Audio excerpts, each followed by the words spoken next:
DS judicial academy Prayagraj Allahabad सभी law के विद्यार्थियों, अधिवक्ताओं और विधि विशेषज्ञों का स्वागत करती है। आज इस क्लास में आपको एक महत्वपूर्ण टॉपिक जो कल्पेबल होमोसाइड और मर्डर के बारे में है, वो अंतर हम आपको बताने जा रहे हैं। कल्पेबल होमोसाइड और मर्डर ये चैप्टर 16 आईपीसी में दिए गए बहुत ही महत्वपूर्ण अपराध हैं।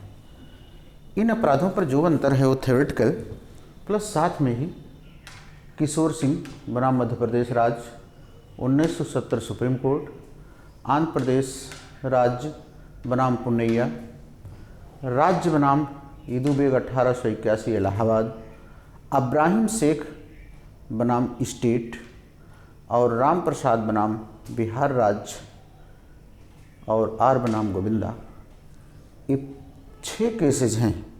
6 केसेस के माध्यम से और प्लस थ्योरी के माध्यम से हम आपको अंतर बताने जा रहे हैं। आप ध्यान से सुनिए।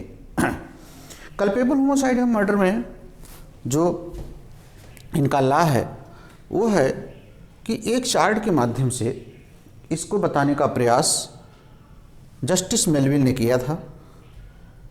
आर बनाम गोविंदा के केस में पहली बार इस पर अंतर बताया गया। आप ध्यान से सुनिए। सभी हत्या आपराधिक मानववध हैं, मगर सभी आपराधिक मानववध हत्या नहीं है। केवल वही आपराधिक मानववध हत्या हैं जो 300 के 5 क्लाज में 300 की 4 क्लाज में से किसी भी एक क्लाज में आ जाए, मगर 300 के 5 अपवादों में से किसी भी अपवाद में ना आए। इस सेक्शन को दोनों के बीच में लेकर के जो मतभेद जजों में हो गया कि एक नौजवान लड़का अपनी पत्नी 16 वर्षीय पत्नी को गिरा दिया पीट करके और उसके सीने में बैठकर मुक्के से प्रहार कर दिया और वह एक्सेस ब्लीडिंग से ब्रेन हैमरेज हुआ और स्त्री मर गई। उसके मरने के बाद लोअर कोर्ट में मतभेद हो गया कि यह हत्या है कि कल्पेबल होमोसाइड। मैटर रेफर किया गया बॉम्बे हाई कोर्ट को, वहाँ भी जजों में मतभेद हो गया। तो जस्टिस मेलविल के पास बॉम्बे हाई कोर्ट में इस मामले को लाया गया। उन्होंने इसे कल्पेबल होमोसाइड माना और 299 के दूसरे क्लास के अधीन ऑफेंस घोषित किया। अभियुक्त को 304 में दंडित किया। इसी अंतर को हम आपको बताने जा रहे हैं। जिस चार्ट के माध्यम से उस अंतर को बताया गया था, आप उसको देखिए। 299 में जब कोई ए पॉइंट मृत्यु कारित करने के इरादे से, शारीरिक क्षति करने के आशय से जिससे मृत्यु कारित हो जाना संभाव्य है या यह जानते हुए कि संभाव्य है उस कार्य से मृत्यु कारित कर दे। अब इसमें जो महत्वपूर्ण क्वेश्चन है वो ध्यान दीजिएगा कि हत्या आपराधिक मानववध में 299 का पहले क्लाज और 300 का पहले क्लाज, अगर हम दोनों को कंपैरेटिव स्टडी करें तो दोनों के कंपैरेटिव स्टडी में whether is the only probability of the murder then that is culpable homicide, whether probability of the murder only culpable homicide, if the certainty of the murder, that is murder.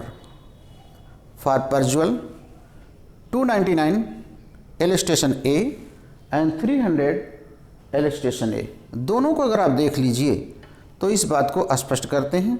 जहाँ गड्ढा, उस पर घास फूस लकड़ियाँ बिछाई जाए, कोई गिर के मर जाए तो प्रोबेबिलिटी ऑफ द मर्डर है, और जहाँ पर ए द्वारा बी को गोली मारा जाए और वह मर जाए तो फिर सर्टेनिटी ऑफ द मर्डर है, फिर वह मर्डर में आएगा। अब प्रश्न आता है दूसरे खंड में। दूसरा यह है धारा 300 का दूसरा क्लाज।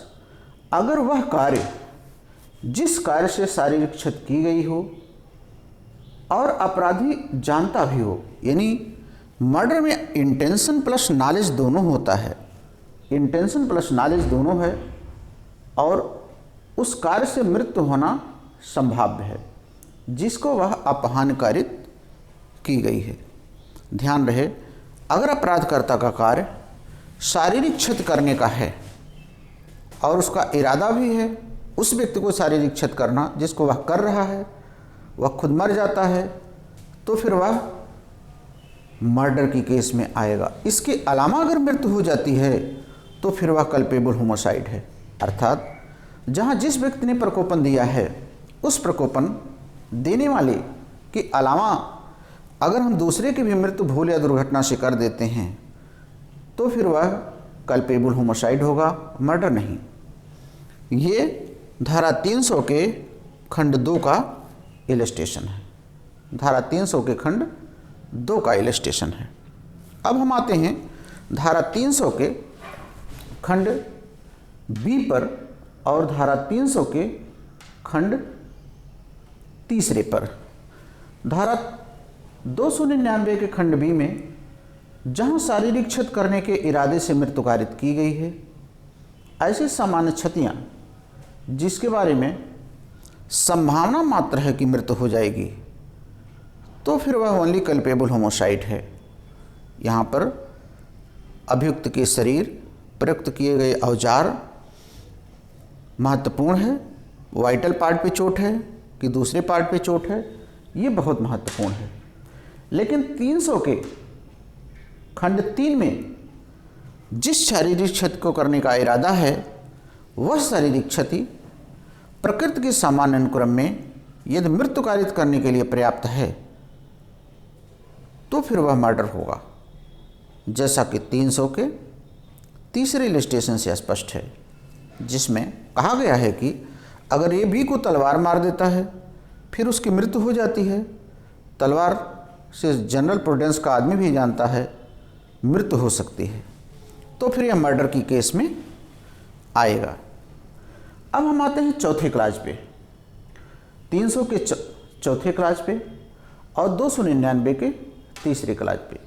299 के 3रे क्लास में जहाँ पर नॉलेज इस बात का है कि उससे मृत्यु की मात्र संभावना है, बॉडली इंजरी करने वाला यह जानता है कि उससे मात्र मृत्यु की संभावना है। अगर उससे मात्र मृत्यु की संभावना का ज्ञान है तो फिर वह कल्पेबल होमोसाइड होगा। लेकिन ध्यान रहे, यदि कार्य करने वाला यह जानता है कि कार्य इतना इमिनेंट डेंजर है, खतरनाक है कि पूरी संभावना है कि कोई न कोई जरूर मर जाएगा, लेकिन उसका कार्य किसी एक्सक्यूज में ना हो, अगर कोई एक्सक्यूज है, कोई बचाव है, कोई कारण है, तब उसका कल्पेबल होमोसाइड हो जाएगा। अर्थात जहाँ पर आप किसी भीड़ भरे स्थान पे अपनी गाड़ी 4 व्हीलर चला करके कईयों को मार देते हैं, बस चला के मार देते हैं, ट्रक चला के मार देते हैं, तो फिर दैट इज मर्डर। लेकिन एक सामान्य भीड़ स्थान पे कोई मर जाए, जैसे फुटपाथ वगैरह पे हो, तो फिर कल्पेबल होमोसाइड होगा। सलमान खान की बम्बई वाली केस इसी में कल्पेबल होमोसाइड तक यानी गैर इरादतन हत्या तक गई थी, इरादतन हत्या में नहीं गई थी। तो इस तरीके से दोनों धाराओं के बीच एक सूक्ष्म अंतर आपने पढ़ा। अब इन धाराओं के बाद जो केस आपकी आती है, सबसे पहली केस आई वह है किशोर सिंह बनाम मध्य प्रदेश राज्य 1970 सुप्रीम कोर्ट, जिसमें कहा गया कि यदि अपराध करने वाला व्यक्ति का किया गया कार्य 300 के किसी भी खंड में आता है तो मर्डर है, किंतु 5 अपवादों में नहीं आना चाहिए। इसी प्रकार के दूसरी केस आंध्र प्रदेश राज्य बनाम पुन्नैया और राज्य बनाम ईदुबेग 1881 इलाहाबाद। इसमें सबसे पहले राज्य बनाम ईदुबेग इलाहाबाद, इसमें कहा गया कि पति और पत्नी के बीच कहासुनी हो गई, पति ने पत्नी पर मुक्कों से प्रहार किया, उसका स्प्लीन डिफेक्टिव था जिसके कारण वह मर गई। चूँकि उसको जानकारी इस बात की नहीं थी कि उसका स्प्लीन इस तरीके से था, तो इसमें कोर्ट ने कल्पेबल होमोसाइड ना दे करके ग्रीवियस हर्ट के लिए उत्तरदायी माना। आर बनाम पुन्नैया की केस में इसी में अभियुक्त ने ज्ञान था कि मृतका को तिल्ली बढ़ी हुई थी, फिर उसने चोट पहुंचाई, तो इस मामलों में आर बनाम पुन्नैया की केस में उसे कल्पेबल होमोसाइड के लिए उत्तरदायी ठहराया। तो ईदुबेग मामलों में grievous hurt Allahabad high court ने ठहराया। आंध्र प्रदेश राज्य बनाम पुनैया में उसे कल्पेबल होमोसाइड के लिए ठहराया क्योंकि स्प्लीन के जानकारी उसको थी। अब्राहम शेख बनाम स्टेट, ये केस आई आपकी। अगर मृत्यु ऑटोमेटिकली संजोगवश हो जाती है तो वह जानबूझकर नहीं की गई है तो फिर कल्पेबल होमोसाइड।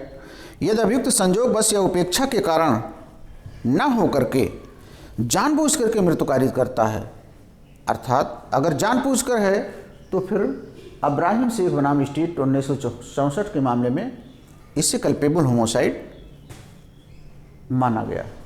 और फिर लास्ट में केस आई राम प्रसाद बनाम बिहार राज्य 1970। इसमें कहा गया कि जहां एक अभियुक्त किसी भीड़ पर गोली चलाता है और भीड़ के पास खड़ा हुआ एक व्यक्ति मारा जाता है तो भीड़ के पास खड़े हुए व्यक्ति की जानकारी उसे है, अतः यह कल्पेबल होमोसाइड का केस होगा क्योंकि उसको नॉलेज है। इस तरीके से आप कंपैरेटिवली दोनों धाराओं का अध्ययन करिए और ये सारी केसेस लिखिए, आपको अच्छे से अच्छे मार्क मिलेंगे। सभी छात्रों को बहुत बहुत धन्यवाद।